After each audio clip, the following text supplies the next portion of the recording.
Hello mga bay, kumusta na po kayong lahat?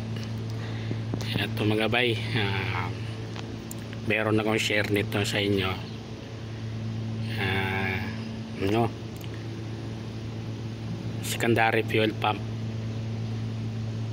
Itong fuel pump mga bay, sa ano to, Expedition 2020 Ford. Ang problema nito mga bay, namamatay yung sasakyan or nag-shut off kapag pumunta sa bukid, sa matarik na bukid ba. Pero kapag lang, patag o plain highway lang, walang problema. Sa taas lang siya na mamatay kapag umakyat siya ng bukid, doon siya nag-shut off. Tapos umaandar naman siya pabalik. Ito ang cause mga bay. Wala siyang code, pero ilang beses na ako nagpalit nito. Bali 3 beses na yata. Ito ang problema, kasi di kaya niya na na mag-supply ng fuel. Ito mga bay, nakalagay to sa sa Expedition 2020, nasa right side bank 1. Yan mga bay, nakikita nyo yan sa right side bank 1 sa may makina banda. Ito mga bay, ng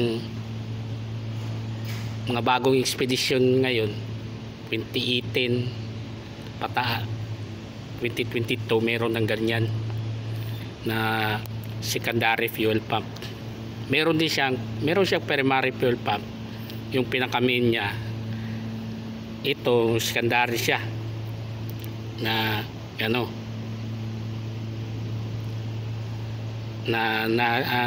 nakalagay sa makina banda sa right side sa bangkwan. Yan ang concern niya mga bay, namatay siya kapag umakyat lang sa bukid.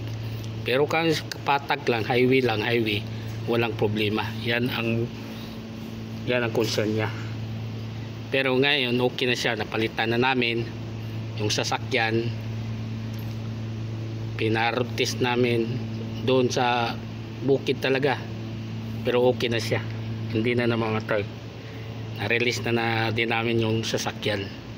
Yan mga bay, salamat sa inyong suporta. Pasensya na kung hindi masyado naka ng video. Yan lang mga bay, may share ko sa inyo. Mga 2020 nga, 2018 to 2020 2024 2023 nga Expedition. Kapag may problema kayo sa namamatay yung sasakyan sa matarik, sa bukid talaga, ito ang problema. First step lang ito, papalitan nyo. Huwag muna kayo magpalit sa primary fuel pump. Yan mga bay, salamat.